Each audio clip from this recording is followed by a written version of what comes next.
Welcome to our online class. Hi, this is Hassan Shahriyar, lecturer in English, Rajdhani Ideal School and College. সুপ্রিয় শিক্ষার্থীবৃন্দ, আজকে আমাদের আলোচনার বিষয় হচ্ছে ভয়েস। ভয়েস নিয়ে বিস্তারিত আলোচনা করবে কিছু গুরুত্বপূর্ণ কথা বলতে চাই। ভয়েস হচ্ছে ইংলিশ গ্রামারের জন্য অত্যন্ত গুরুত্বপূর্ণ একটি বিষয়, কারণ আমরা যখন আমাদের ইন্টারমিডিয়েট লেভেল শেষ করে ইউনিভার্সিটিতে পরীক্ষা দিতে যাব, ভর্তি পরীক্ষা, এছাড়া জব সিক করতে যাব, অথবা যদি আমরা কখনো বিসিএস পরীক্ষা অ্যাটেন্ড করি, আমরা জেনে থাকবো যে ভয়েস এমন একটা টপিক যেখান থেকে একটা কোশ্চেন অবশ্যই আমরা পাবো। এছাড়াও ইংলিশ গ্রামারের ক্ষেত্রে ভয়েস অত্যন্ত গুরুত্বপূর্ণ একটি টপিক, কারণ হচ্ছে ভয়েস ট্রান্সফরমেশন অফ সেন্টেন্সেসের একটি পার্ট।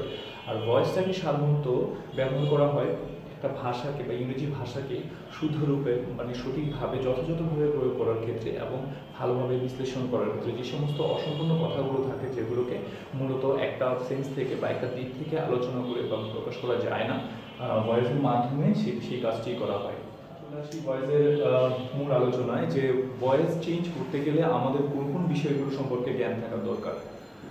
মূলত ভয়েস চেঞ্জ নিয়ে যদি আমরা কাজ করতে চাই বা ভয়েস যদি আমরা পড়তে চাই, তাহলে আমাদেরকে মূলত যে বিষয়গুলো সম্পর্কে আমাদের জ্ঞান থাকা দরকার বা যে বিষয়গুলো আমাদের আগেই জেনে নিতে হবে, সেই বিষয়গুলো হচ্ছে আমাদের অবশ্যই টেন্স সম্পর্কে আমাদের ধারণা থাকতে হবে, কনজুগেশন অফ ভার্ব সম্পর্কে আমাদের ধারণা থাকতে হবে, এবং আমাদের সেন্টেন্স সম্পর্কে ধারণা থাকতে হবে। তো এক্ষেত্রে আমরা যারা রাজধানী আইডিয়াল কলেজের শিক্ষার্থী আছো, একাদশ শ্রেণীর, যাদের জন্য এই ভিডিওটি করা হচ্ছে, আমরা যতদূর জানি যে আমরা আমাদের প্রিভিয়াস সেমিস্টারগুলোতে, ফার্স্ট সেমিস্টার এবং সেকেন্ড সেমিস্টারের মধ্যে অবশ্যই আমরা এই সেন্টেন্স নিয়ে ডিটেল আলোচনা করেছি, টেন্স নিয়ে ডিটেল আলোচনা করেছি, এবং কনজুগেশন অফ ভার্বের কথা যদি আসে তাহলে আমরা বলতে চাই যে আমরা ক্লাস 5 বা 4 থেকেই কিন্তু কনজুগেশন অফ ভার্ব নিয়ে আমরা কাজ করছি। অর্থাৎ স্ট্রং ভার্ব এবং উইক ভার্বের যে তিনটি ফর্ম থাকে, যেমন ইট, অ্যাট, ইটেন, এরকম তিনটি ফর্ম থাকে। এই তিনটি ফর্ম নিয়ে প্রেজেন্ট, পাস্ট এবং পার্টিসিপল ফর্ম থাকে। এই ফর্মগুলো সম্পর্কে দক্ষতা থাকতে হয় যদি এই তিনটা বিষয় আমাদের জানা থাকে। আর আমার যতটুকু ধারণা যে আমাদের রাজধানী আইডিয়াল কলেজের যে শিক্ষার্থীবৃন্দ আছো, তোমাদের এই বিষয়গুলো জানা আছে, সো আমরা ভয়েস চেঞ্জ করতে পারি। তো ভয়েস চেঞ্জ করতে গেলে আমাদের কিছু বিষয় সম্পর্কে আরও জ্ঞান থাকা দরকার। যে ভয়েসের ডিটেল যে বিষয়গুলো নিয়ে আমরা কথা বলতে চাচ্ছি, সেটা হচ্ছে যে ভয়েস চেঞ্জ করতে গেলে বিস্তারিত ভয়েসের ভেতরের যে বিষয়গুলো আছে, তোমাদের যাতে এই বিষয়টা সহজ হয় সেই তো আমি কিছু টিপস। ভয়েস চেঞ্জ করতে গেলে আমরা বলেছিলাম যে টেন্সের প্রয়োজন হয়। তাহলে আমরা জানতে চাই যে ভয়েস চেঞ্জ করতে গেলে কোন কোন টেন্সের প্রয়োজন হয়, অথবা কোন কোন টেন্সের ভয়েস চেঞ্জ হয়। তো এই প্রশ্নটা যদি আসে তাহলে আমাদের উত্তরটা হবে যে মূলত 9টি টেন্সের ভয়েস চেঞ্জ হয়। আমি আবার বলছি, মূলত 9টি টেন্সের ভয়েস চেঞ্জ হয়, অর্থাৎ present perfect continuous, past perfect continuous এবং ফিউচার পারফেক্ট কন্টিনিউয়াস। এই সমস্ত বাক্যগুলো সাধারণত ভয়েস চেঞ্জ হয় না, এই টেন্সগুলো সাধারণত ভয়েস চেঞ্জ হবে না। এছাড়াও দুটো আছে, যেমন সিম্পল প্রেজেন্ট এবং সিম্পল পাস্টের আংশিক ভয়েস চেঞ্জ হয় না যদি ওই বাক্যগুলোর মাধ্যমে কোনো স্টেট বর্ণনা করা হয়, অথবা যদি কোনো পজিশন বর্ণনা করা হয়। আরও ক্লিয়ার করে যদি আমি বলতে চাই, সেই সমস্ত বাক্যগুলোর মধ্যে টু বি ভার্ব এবং টু হ্যাভ ভার্ব, আবার বলছি টু বি ভার্ব এবং টু হ্যাভ ভার্ব মূল ভার্ব হিসেবে বসে, তাহলে ওই বাক্যগুলোকে কি করা যাবে না, সাধারণত প্যাসিভ করা যাবে না। For example, she is in third floor, I am sick, he was ill, অথবা যদি এরকম বাক্য থাকে she has a nice dress, she has a pen. তো এই সমস্ত বাক্যগুলোকে সাধারণত ভয়েস চেঞ্জ করা যায় না। আর যদি করা যায়ও দুই একটা বাক্যকে, তাহলে সেটাকে আমরা ব্যাড ইংলিশ বা পুর ইংলিশ বলে আখ্যায়িত করি। সেহেতু আমরা বলতে পারি যে যদি সিম্পল প্রেজেন্ট এবং সিম্পল পাস্টের আংশিক যদি টু বি এবং টু হ্যাভ ভার্ব মূল ভার্ব হিসেবে বসে থাকে, তাহলে সাধারণত আমরা এর ভয়েস চেঞ্জ করব না। আর এছাড়া আমি যে টিপসটা দিয়েছিলাম সেটা হচ্ছে যে টেন্সের বেলায় 9টি টেন্স সাধারণত, তাহলে কোনগুলো? Simple present, present continuous, present perfect, simple past, past continuous, past perfect, future, simple future, future continuous, future perfect. এই সমস্ত টেন্সগুলো সাধারণত ভয়েস চেঞ্জ হবে।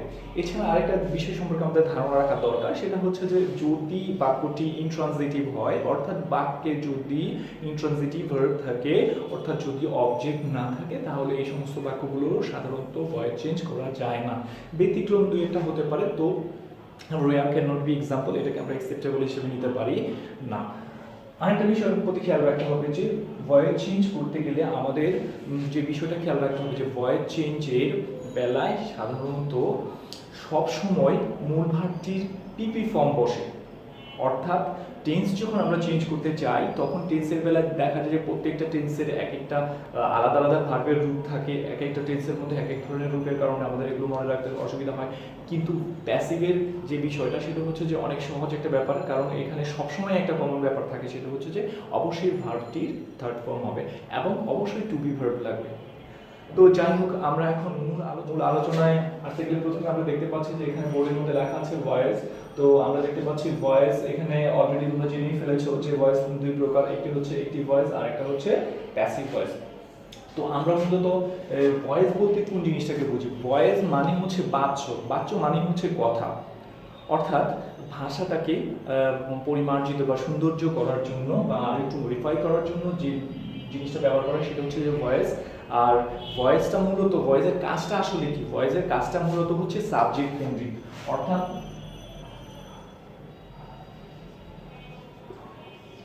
ভয়েসটার মূলত প্রত্যেকটা ফাংশনই নির্ভর করে এই সাবজেক্টের উপর।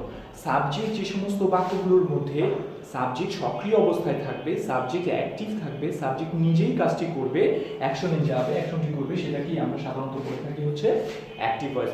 আর যেই বাক্যগুলোর মধ্যে আমরা দেখব যে সাবজেক্ট নিজেই সক্রিয় অবস্থায় নাই, অর্থাৎ সাবজেক্ট নিষ্ক্রিয় অবস্থায় থাকে, জাস্ট সাবজেক্ট নিষ্ক্রিয় অবস্থায় বসে থাকে আর অবজেক্টকে দিয়ে বা অবজেক্টের প্রাধান্য পায়, সেই সমস্ত বাক্যগুলোকে আমরা মূলত বলে থাকি প্যাসিভ ভয়েস। তো আমরা তাহলে অ্যাক্টিভ থেকে প্যাসিভে রূপান্তর করার জন্য কিছু নিয়ম আছে আমাদের সামনে, 5টি নিয়ম আছে। আমরা এই 5টি নিয়ম আগে জেনে নিব।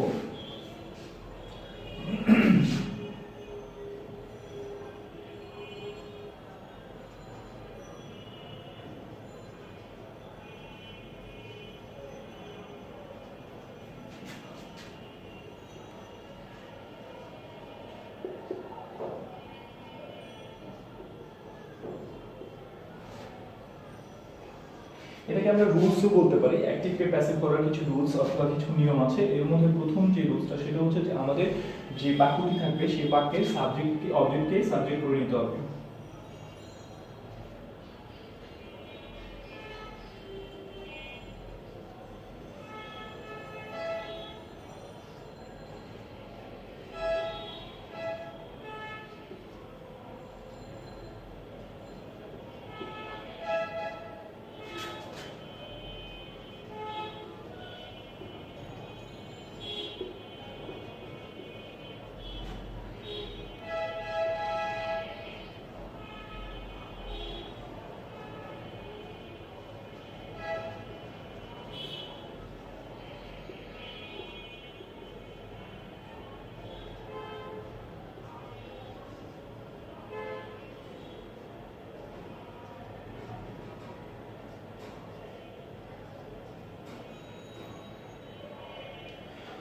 আচ্ছা, তো আমরা এখানে দেখতে পাচ্ছি যে অ্যাক্টিভ ভয়েসকে প্যাসিভ ভয়েসে রূপান্তর করার জন্য কিছু নিয়ম এখানে লেখা হয়েছে। এর মধ্যে প্রথম কাজটি হচ্ছে অবজেক্টকে সাবজেক্ট করতে হবে, তারপরে দেখতে পাচ্ছি টেন্স অনুযায়ী সাহায্যকারী ভার্ব বসাতে হবে, তারপরে দেখতে পাচ্ছি যে এখানে আছে মূল ভার্বের পাস্ট পার্টিসিপল বা আমরা এটাকে V3 ও বলতে পারি, ভার্বের থার্ড ফর্মও বসাতে পারি, হতে পারে। আর হচ্ছে যে বাই বসাতে হবে এবং সাবজেক্টে অবজেক্ট বসাতে হবে। অর্থাৎ আমাদের প্রথম কাজটি হচ্ছে অবজেক্টকে সাবজেক্ট, এবং শেষের কাজটির দিকে যদি আমরা লক্ষ্য রাখি তাহলে আমরা এখানে দেখতে পাবো যে এখানে আছে সাবজেক্টকে অবজেক্ট। অর্থাৎ আমাদের প্রথম কাজ হচ্ছে অবজেক্টকে সাবজেক্ট করা এবং দ্বিতীয় শেষের কাজটি হচ্ছে সাবজেক্টকে অবজেক্ট করা, অর্থাৎ অবজেক্টকে সাবজেক্ট এবং সাবজেক্টকে অবজেক্ট। এই ফাংশনটা আমরা আগে ক্লিয়ার হতে চাই। তো অবজেক্টকে সাবজেক্ট করতে হলে যে বিষয়টা আমরা আগে বলেছিলাম যে যেই বাক্যগুলোতে সাধারণত অবজেক্ট থাকে না সেটাকে আমরা প্যাসিভ করতে পারি না। তো এই ক্ষেত্রে আমাদের প্রশ্ন আসতে পারে যে আমরা একটা বাক্য দেখে কিভাবে শিওর হব যে কোন অংশটা বা কোনটা অবজেক্ট। তো এই ক্ষেত্রে আমাদেরকে প্রথমে অবজেক্ট বের করাটা শিখে নেওয়া উচিত, বা অবজেক্ট কিভাবে বের করতে হয় সে বিষয়ে আমাদের যদি একটু দক্ষতা থাকে তাহলে আমরা। তো অবজেক্ট বের করার ক্ষেত্রে যে বিষয়টি আমাদের লাগবে সেটি হচ্ছে যে অবজেক্ট বের করার ক্ষেত্রে প্রথমত যে কাজটি আমাদের করতে হবে সেটা হচ্ছে যে আমরা দেখতে হবে যে যেই ভার্বটা থাকবে, যেই ভার্বটা থাকবে সেন্টেন্সে যে ভার্বটি থাকবে সেই ভার্বটিকে যদি আমরা ওয়ার্ড দিয়ে প্রশ্ন করি অথবা মন দিয়ে, যদি যে ভার্বটা থাকবে সেটাকে যদি কি অথবা কাকে দিয়ে প্রশ্ন করি তাহলে যে উত্তরটা পাবো সেই উত্তরটাই হচ্ছে অবজেক্ট। অর্থাৎ কি দিয়ে প্রশ্ন করলেও যে আনসারটা পাবো সেটা হচ্ছে ডিরেক্ট অবজেক্ট, আর যদি কাকে দিয়ে প্রশ্ন করি যে উত্তরটা পাবো সেটাকে বলি আমরা ইনডিরেক্ট অবজেক্ট। তাহলে আমরা বুঝে গেলাম কিভাবে আমরা অবজেক্টটাকে বের করতে পারি। অর্থাৎ যদি বাক্যটা থাকে এরকম হি প্লেজ ক্রিকেট, তো এই বাক্যের মধ্যে আমরা লক্ষ্য করলে দেখতে পাচ্ছি যে হি প্লেজ ক্রিকেট, প্লেজটা এখানে ভার্ব অ্যাকশন, সে কি খেলে, কি খেলে, ক্রিকেট খেলে। তো কি দিয়ে প্রশ্ন করলে যে উত্তরটা আমরা পাচ্ছি সেটা হচ্ছে ক্রিকেট, তাহলে এটাই হচ্ছে অবজেক্ট। তো আমরা আমাদের প্রথম আলোচনার বিষয়টা ছিল যে অবজেক্টকে সাবজেক্ট করতে হবে, তাহলে আমরা সেন্টেন্স থেকে বের করে আমরা সেন্টেন্স থেকে কি করতে পারবো, সেন্টেন্স থেকে আমরা আগে অবজেক্টটিকে বের করে নিব, তারপরে এটাকে সাবজেক্ট হিসেবে বসাবো। এখন আরো একটি প্রশ্ন আসতে পারে যে আমরা অবজেক্টটা তো পেয়েছি, তাহলে অবজেক্টের সাবজেক্টিভ রূপটি কি হবে। তো এই ক্ষেত্রে আমরা প্রত্যেকটা সাবজেক্টিভ এবং অবজেক্টিভ রূপগুলো, সম্ভাব্য রূপগুলো তোমাদের সুবিধার জন্য লিখে দিচ্ছি।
এখানে আমরা দেখতে পাচ্ছি যে সাবজেক্টিভ এবং সম্ভাব্য অবজেক্টিভ রূপগুলো, যদি বাক্যটাতে সাবজেক্ট হিসেবে আই থাকে বা ফার্স্ট পারসন থাকে, আই থাকলে আমরা অবজেক্ট হিসেবে বসাবো মি, অথবা যদি মি থাকে মিটাকে অবজেক্টে আবার সাবজেক্ট করতে হয়, যদি মি থাকে তাহলে আমরা বসাবো আই। ঠিক এমনি ভাবে উই থাকলে আস, ইউ থাকলে ইউ, হি থাকলে হিম, শি থাকলে হার, ইট থাকলে ইট, দে থাকলে দেন।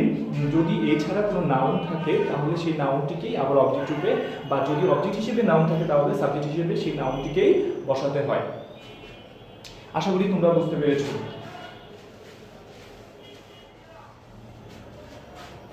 সুপ্রিয় শিক্ষার্থীবৃন্দ, তো আমরা আমাদের যে কাজটি ছিল সেটি হচ্ছে অবজেক্টকে সাবজেক্ট করা, এবং শেষ কাজটিও ছিল সাবজেক্টকে অবজেক্ট করা। তাহলে আমরা ইতিমধ্যেই সাবজেক্ট অবজেক্ট এবং অবজেক্টকে সাবজেক্ট সম্পর্কে আমরা ধারণা পেয়ে গিয়েছি। এখন যে কাজটি আমরা করব সেটা হচ্ছে যে 2 নাম্বার যেটা আমাদের ছিল সেটা হচ্ছে যে টেন্স অনুযায়ী সাহায্যকারী ভার্ব, অর্থাৎ টেন্স অনুযায়ী সাহায্যকারী ভার্ব, যেটা আমি প্রিভিয়াসলি বলেছিলাম যে আমরা মূলত জেনে রাখবো যে দুটি জিনিস ছাড়া সাধারণত প্যাসিভ করা যায় না, যাই থাকুক বা না থাকুক, কিন্তু দুটি জিনিস থাকতে হবে এই পাঁচটা ফাংশনের। সেটা হচ্ছে যে একটা হচ্ছে টু বি ভার্ব, অর্থাৎ বাক্যে টু বি ভার্ব ছাড়া সাধারণত বাক্যটাকে প্যাসিভ করা যায় না, মানে প্যাসিভ হয় না। প্যাসিভ ভয়েসে অবশ্যই টু বি ভার্বটাকে বসাতেই হয়, মানে বি ভার্বের বি পরিবারের একটা সদস্য থাকতেই হবে, আর মূল ভার্বটা সবসময় থার্ড ফর্মে থাকবে, অর্থাৎ ভি3 বা পিপি ফর্মে থাকতে হবে। তো এই ক্ষেত্রে আমাদের দ্বিতীয় কাজটি কি ছিল? দ্বিতীয় কাজটি ছিল যে আমরা এখানে টেন্স অনুযায়ী সাহায্যকারী ভার্ব বসাবো। তো আমি আগেই বলেছি যে টেন্স অনুযায়ী সাহায্যকারী ভার্ব যদি বসাতে হয় তাহলে টেন্স কোন কোন টেন্সগুলোর ভয়েস চেঞ্জ হবে? অবশ্যই তোমাদের মনে আছে আমরা বলেছিলাম 9টি টেন্সের ভয়েস চেঞ্জ হয়, তাহলে ওই 9টি টেন্সেরই আমাদের সাহায্যকারী ভার্ব বসাতে হবে। তাহলে আমরা 2 নম্বর দিয়ে লিখলাম টেন্স অনুযায়ী সাহায্যকারী verb.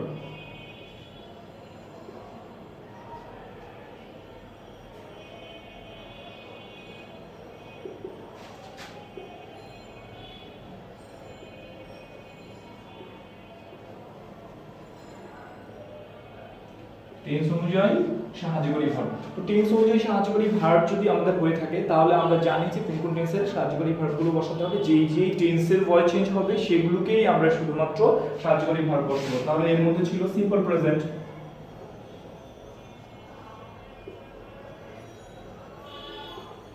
Simple present.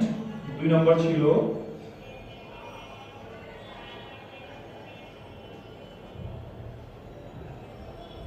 present continuous,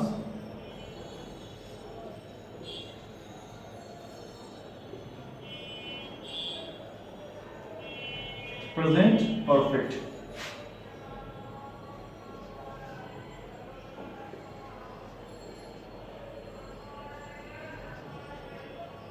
simple past,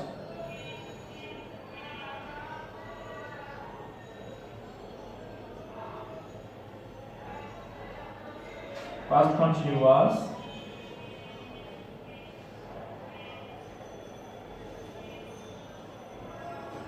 past perfect.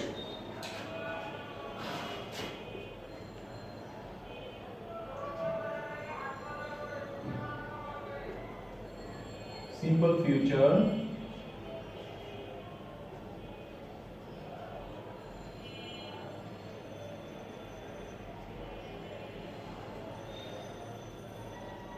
future continuous,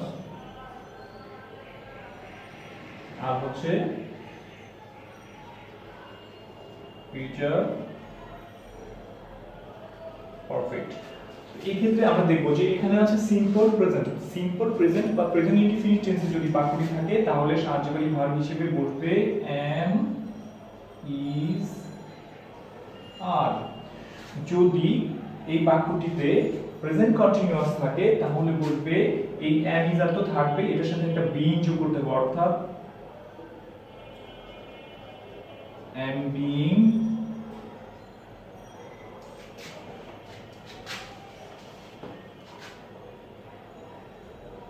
is being, are being, am being, is being, are being। এবং প্রেজেন্ট পারফেক্ট টেন্সে যেটা হবে সেটা হচ্ছে যে have, has, have been অথবা has been। আচ্ছা, এখানে লক্ষ্য করলে আমরা দেখব যে সিম্পলের তিনটি সাহায্যকারী ভার্ব কি, প্রেজেন্টের তিনটি সাহায্যকারী ভার্ব হচ্ছে সিম্পল প্রেজেন্টের বেলা আমরা লিখব হচ্ছে am, is, are, প্রেজেন্ট কন্টিনিউয়াসের বেলা আমরা লিখব am being, is being, are being, present পারফেক্টের বেলা আমরা লিখব have been এবং has been। একটু লক্ষ্য করলে দেখব যে ঠিক যেভাবে প্রেজেন্ট গুলো লেখা আছে কন্টিনিউয়াস পারফেক্ট, ঠিক এমনি ভাবে কিন্তু পাস্ট গুলো সিম্পল কন্টিনিউয়াস এবং পারফেক্ট লেখা আছে, অর্থাৎ প্রেজেন্টের জায়গায় জাস্ট পাস্টটা বসিয়ে দিলে হবে। তো এই ক্ষেত্রে আমরা বলতে পারি যে এই যে টু বি ভার্ব গুলো বসানো হয়েছে এই টু বি ভার্ব গুলোর কিন্তু পাস্ট ফর্ম আছে। যেমন সিম্পল প্রেজেন্টে বসানো হয়েছে am, is, are। এই am, is, are এর পাস্ট ফর্ম আমরা কিন্তু সবাই জানি। তাহলে am, is, are এর পাস্ট ফর্ম কি? am, is, are এর পাস্ট ফর্মটা এখানে বসিয়ে দিলেই হয়ে যায় was এবং were। তো এছাড়া এখানে আছে am being এবং is being এবং are being। তাহলে আমরা জানি যে এটা এবং এটা এই তিনটা ফর্মের পাস্ট ফর্ম হচ্ছে was, were, আবারও। তাহলে আমরা এখানে কি বসাবো? was, একটা being যোগ করে দিব, আর একটা হচ্ছে were being। তাহলে কি হলো? was being, were being। তো এখানে ছিল am being, is being, are being, আর এখানে দিব আমরা was being, were being। তাহলে এমনি ভাবে ঠিক have, has এর একটা পাস্ট ফর্ম আছে, তো পাস্ট ফর্মটা হচ্ছে had, তো এখানে দিয়ে দিব আমরা had been। তাহলে আমরা আসলে মূলত এই তিনটি ফর্ম জেনে পরে তিনটি বসিয়ে ফেলতে পারি, অর্থাৎ সিম্পল প্রেজেন্টে যদি থাকে, আমি আবার বলছি সিম্পল প্রেজেন্টে থাকলে am, is, are, simple present কন্টিনিউয়াসে যদি থাকে am being, is being, are being, এবং যদি প্রেজেন্ট পারফেক্টে থাকে তাহলে আমরা লিখব হচ্ছে have been এবং has been। সিম্পল পাস্টে যদি থাকে was, were লিখব, পাস্ট কন্টিনিউয়াসে যদি থাকে was being, were being, আর পাস্ট পারফেক্টে যদি থাকে তাহলে had been। ঠিক এমনি করে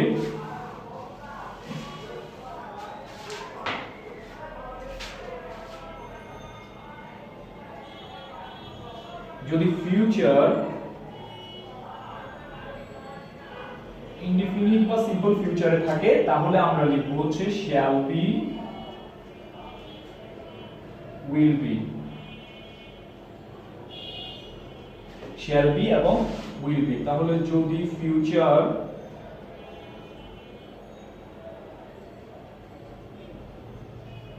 কন্টিনিউয়াসে থাকে তাহলে আমরা লিখব shall be being অথবা will be being। shall be being অথবা will be being লিখব আমরা যদি কন্টিনিউয়াসে ফিউচার কন্টিনিউয়াসে থাকে। আর যদি ফিউচার পারফেক্টে থাকে তাহলে আমরা লিখব হচ্ছে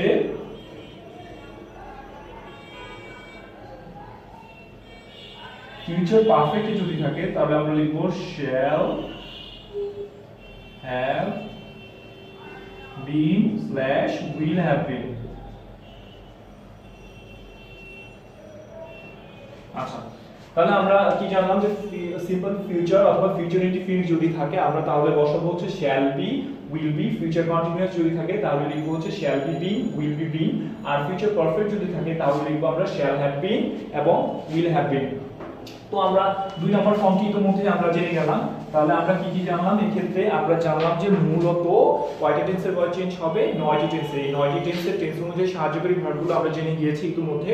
তো 9টি টেন্সের সাহায্যকারী ভার্বগুলোর মধ্যে আমি আবারও বলে দিচ্ছি তোমাদের জন্য, সিম্পল প্রেজেন্ট যদি থাকে তাহলে হবে am, is, are। Present continuous যদি থাকে তাহলে হবে am being, is being এবং are being। প্রেজেন্ট পারফেক্ট যদি থাকে তাহলে হবে have been, has been।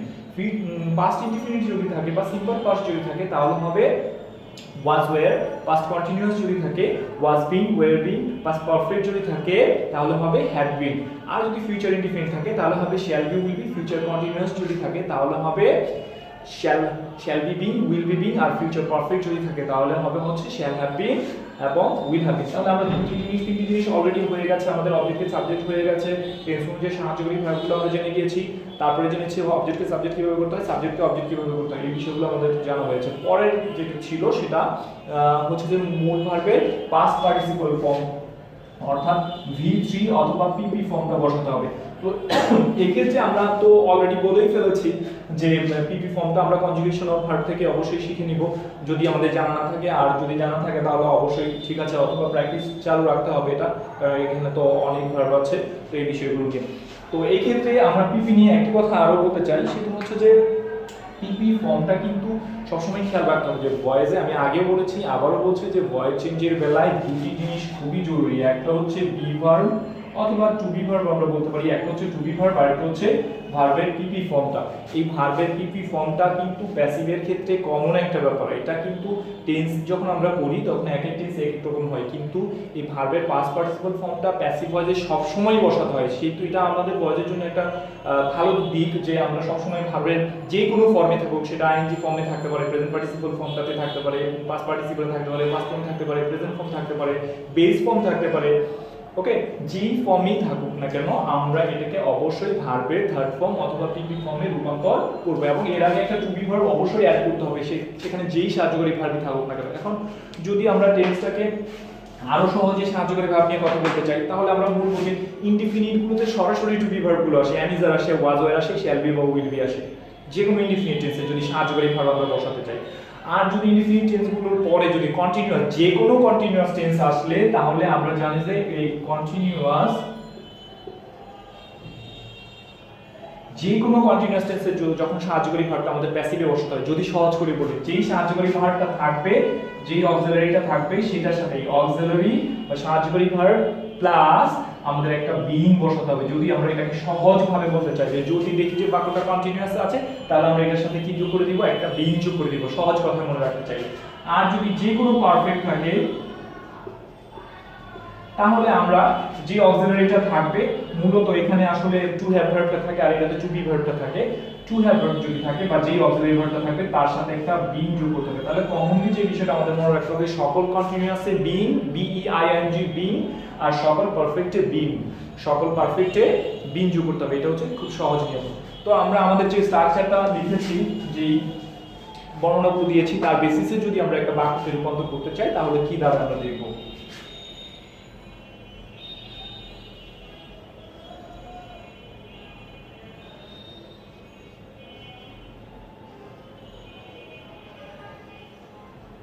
তো এখানে একটা বাক্য আছে দে ডাগ আ ক্যানেল, দে ডাগ আ ক্যানেল। তো আমরা আমাদের রীতিমতো আমরা আমাদের নিয়ম অনুযায়ী আমরা বুঝে যাচ্ছি যে এখানে আ ক্যানেলটা হচ্ছে অবজেক্টিভ ফর্ম। তো এটাকে যদি আমরা প্রথম কাজটাই হচ্ছে ভয়েসের অ্যাক্টিভ থেকে প্যাসিভ করার জন্য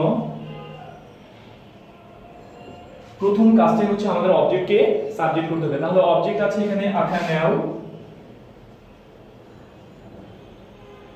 আমরা জানি যে কনজুগেশন অফ ভার্ব থেকে পড়লে আমরা জানতে পারবো ডিগ এর পাস্ট ফর্ম হচ্ছে ডাগ, ডিগ এর পাস্ট ফর্ম হচ্ছে ডাগ। তাহলে এই বাক্যটি দেখে বোঝা যাচ্ছে এটা সিম্পল পাস্টে আছে অর্থাৎ পাস্ট ইনডিফিনিট। তো আমাদের পাস্ট ইনডিফিনিটকে যখন আমরা প্যাসিভ করব প্রথম নিয়মটা হচ্ছে আমাদের অবজেক্টকে সাবজেক্ট করতে হবে। তাহলে আমরা অবজেক্টকে সাবজেক্ট করলাম আখানেও, তাহলে এখন বসাতে হবে টেন্স অনুযায়ী টু বি ভার্ব। তো আমরা জানি যে পাস্ট ইনডিফিনিট বা সিম্পল পাস্টের সাহায্যকারী ভার্ব হচ্ছে ওয়াজ অথবা ওয়্যার। এই ক্ষেত্রে এটা যেহেতু সিঙ্গুলার ফর্মে আছে তাহলে এখানে হবে was, a camel was। তো ডাগের পাস্ট পার্টিসিপল ফর্মটাও হচ্ছে dug. a canal was dug, তারপর আমরা বলেছিলাম কি মূল ভার্বের পিপি এর পরে বসাতে হয় by, তারপরে সাবজেক্টের অবজেক্টিভ ফর্ম, যেহেতু আমরা আগেই বলে দিয়েছি যে দে থাকলে দে অবজেক্টিভ ফর্মটা হচ্ছে them। তাহলে হয়ে গেল আমাদের এই সেন্টেন্সটা।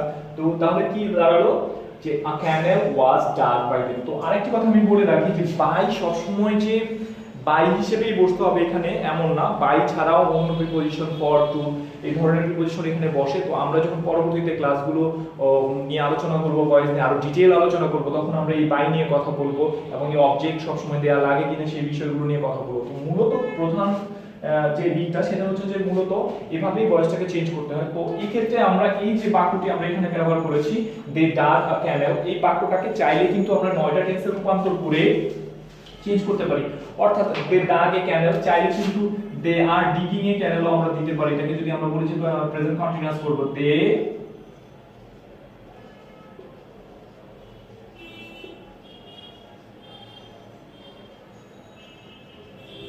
they are digging a canal, অর্থাৎ এটা ছিল past indefinite, এখন আমরা এটাকে রূপান্তর করে করেছি প্রেজেন্ট কন্টিনিউয়াস টেন্স। তো আচ্ছা আমরা দেখি যে এটাকে কিভাবে আমরা প্যাসিভ করব। এটাকে যদি আমরা প্যাসিভে রূপান্তর করতে চাই, আমাদেরকে ঠিক প্রিভিয়াস নিয়ম অনুসারে, আমাদের পূর্বের নিয়ম অনুসারে আগে অবজেক্টটিকে সাবজেক্ট করে দিতে হবে। এখানে am is আর ing আছে, তার মানে এটা হচ্ছে প্রেজেন্ট কন্টিনিউয়াস। আমরা আগে বলেছিলাম সকল কন্টিনিউয়াসে বিইং বসাতে হয়, B E I R G, short ফর্মে যদি আমরা বলি বিইং বসাতে হয়। তাহলে আমরা এই ক্যানেলের সাথে আমরা am is আর এর কোনটা নিতে পারি, is। তাহলে আমরা রুলস অনুযায়ী বিইং বসিয়ে দিব, ক্যানেল ইজ বিইং। আমরা জানি যে ডিগিং বা ডিগের পিপি হচ্ছে ডাগ, তাহলে কি হলো a canal is being dug by them।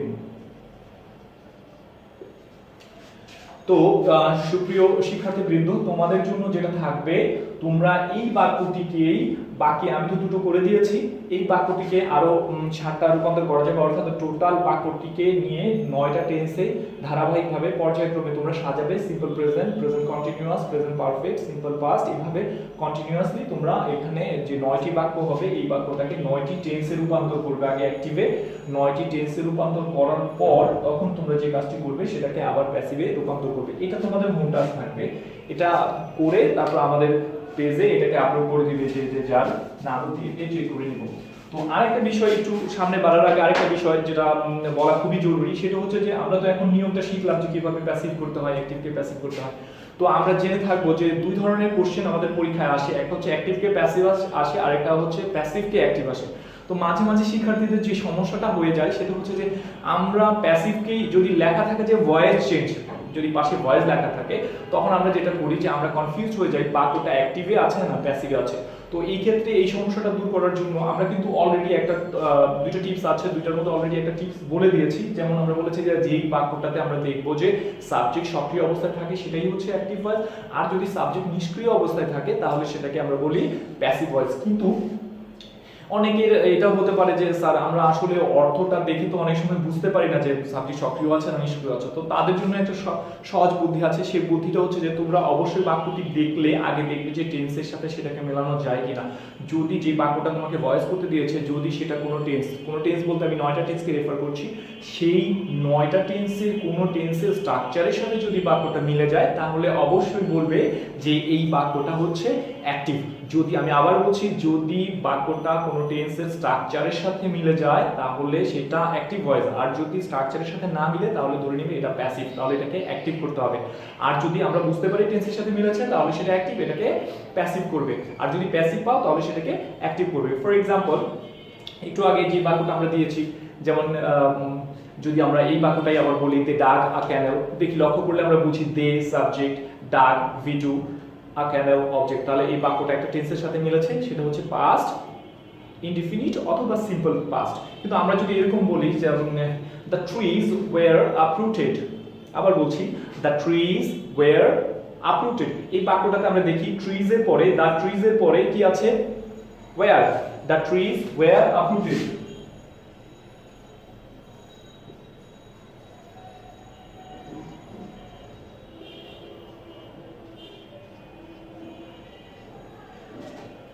For your kind information, আমরা যদি স্ট্রাকচার মিলাই তাহলে আমরা দেখব এখানে সাবজেক্ট আছে, এখানে আমরা যেটা পাচ্ছি সেটা হচ্ছে ওয়াজ ওয়্যার, তারপরে হচ্ছে ভার্বের থার্ড ফর্ম, এবং আমরা জেনে থাকবো যে সাবজেক্ট ওয়াজ ওয়্যার ভার্বের থার্ড ফর্ম 9টা টেন্সের কোথাও নেই। আমরা জানি যে সাবজেক্টের পরে যদি ওয়াজ ওয়্যার বসে তাহলে মূল ভার্বের সাথে আইএনজি বসতে হয়, এটা কন্টিনিউয়াস টেন্স হয়, ফিউচার পাস্ট কন্টিনিউয়াস টেন্স হয়। কিন্তু এখানে লক্ষ্য করলে দেখছি যে আমরা সাবজেক্ট আছে ওয়াজ ওয়্যারের পরে মূলত আইএনজি না বসে ভি3 বসেছে, তার মানে এটা পুরো টেন্সের স্ট্রাকচারের সাথে মিলেনি, সো এটা হচ্ছে প্যাসিভ। ঠিক এভাবে আমরা চিনে নিব অ্যাক্টিভ এবং প্যাসিভ। অর্থাৎ আমি আবার বলছি ক্লিয়ার ভাবে, সেটা হচ্ছে যে যদি কোনো টেন্সের 9টি টেন্সের স্ট্রাকচারের সাথে বাক্যটি মিলে যায় তাহলে আমরা সেটাকে বলবো অ্যাক্টিভ ভয়েস, আর যদি সেটা না মিলে তাহলে আমরা সেটাকে বলবো প্যাসিভ ভয়েস। তো এই পর্যায়ে আমরা প্রথম ক্লাসের প্রথম দিকে আমরা বলেছিলাম যে অবজেক্ট ফাইন্ড আউট করতে গেলে আমরা যে ভার্বটা থাকে সেই ভার্বটাকে কি বা কাকে দিয়ে প্রশ্ন করলে যে উত্তরটা পাবো সেখানেই অবজেক্ট পাবো। অর্থাৎ কি দিয়ে প্রশ্ন করলে এক ধরনের ডিরেক্ট অবজেক্ট পাবো, কাকে দিয়ে প্রশ্ন করলে ইনডিরেক্ট অবজেক্ট পাবো, তার মানে কি দুটো অবজেক্ট আমরা পাবো। এখন আমাদের প্রশ্ন আসতে পারে যে যদি স্যার একটা বাক্যের মধ্যে দুটি অবজেক্টই থাকে তাহলে আমরা কিভাবে সেই বাক্যটিকে চেঞ্জ করব। যেমন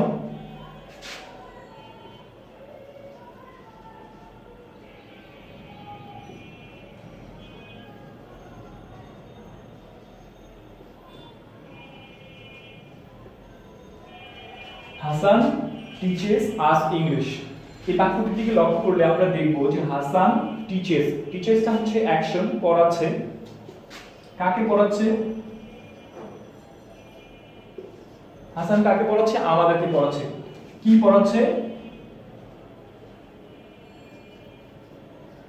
কি পড়াচ্ছে?